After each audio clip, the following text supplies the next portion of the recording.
Salaamu calaykum. Ku soo dhawow channelkeena Rajada Nolosha.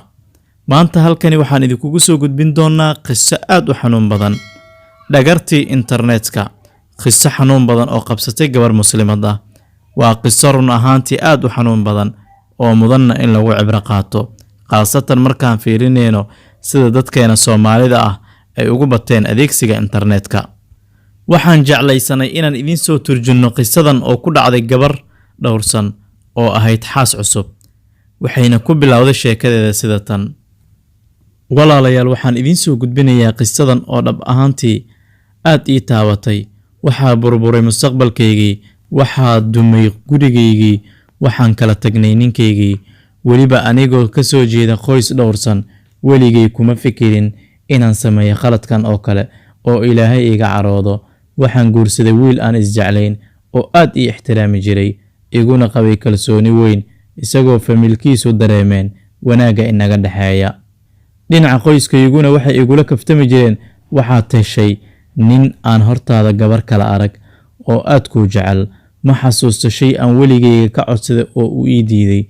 Wax walba sida ugu macquulsan ayuu iigu keeni jiray.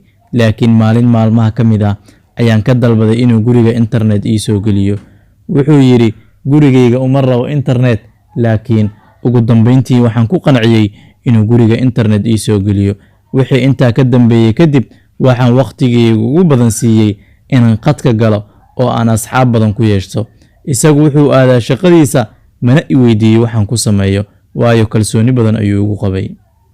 Intaasi kadib waxaan isbaranay wiil ka mid ah asxaabta internetka.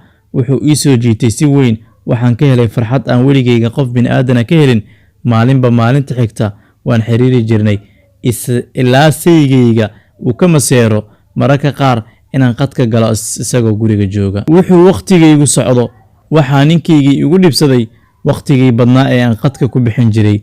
Wuxuuna i dareensiiyay inuusan raalli ka ahayn habdhaqankaygan cusub, ilaa aan gaaro heer aan la dhuunto wada sheekaysiga wiilkan aan isbaranay. Waxay ahayd markii igu horeysay ee uu ninkaygu ii muujiyo caro. Waxaan halkaasi ka bilowday xiriir xumi isaga iyo anigana dhex marta. Waxaa qalbigayga aad u soo jiitay wiilkan cusub oo haddii aan iska furo ninkana qaylada badan ii ballan qaaday inuu i guursanayo. Wiilkan cusub baa mar walba iga codsan jiray inaan kulanno, balse markuu xumaaday xiriirka aniga iyo ninkayga ayaan go'aansaday inaan fursad siiyo jacaylkan cusub.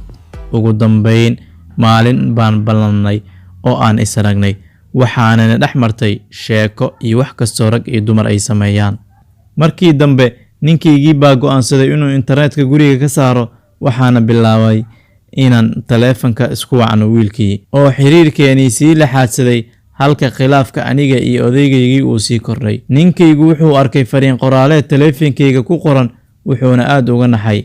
Waxaan ku kacay, wuxuuna gocday waxyaabo badan. Wuxuu ii sheegay inuu i cafiyay, dalaaqadeydana uu i siiyay, isagoo ii ballan qaaday inuusan dadka igu ceebeynaynin oo qoyskayguna uusan ii sheegaynin. Fuxshiga aan ku kacay, taasoo jacaylku ii qabay marag ka ahayd. Markii aan kala tagnay ninkaygii ee aan u sheegay wiilkii, wuxuu durba ii muujiyay qalbi jab iyo wax aanan ka filaynin. Wuxuuna igu yiri, weligay kuma fikirin inaan guursado gabar aan qadka ka bartay, mana jeclay inaan xaas ka dhigto qof aan xumaan la sameeyay. Ileen beriba qof kale ayay sidaas ula samaynaysaa. Naxdin iyo amakaag. Halkaasna waxaa igu bilaabatay cuqdadu nafsi aan weligayga ilaabeyn. Anigoo jecel qisadan igu dhacday inay ku cibro qaataan dadka kale ayaan idinkugu soo gudbiyey. Walaalayaal, shaydaanku wuxuu maraa xididada dhiiga. Aan iska ilaalino.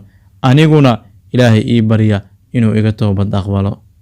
Ayay hadalkeedii ku soo gabagabaysay gabadhii xaaladaas aadka u xun ee gashay. Haddii qisadani ay ku soo gaartay, nasiib aad u yeelatay, sheer garee walaal si ay ugu waana qaataan hablaha kale. Waana ku mahadsantahay daawashada muuqaalkani.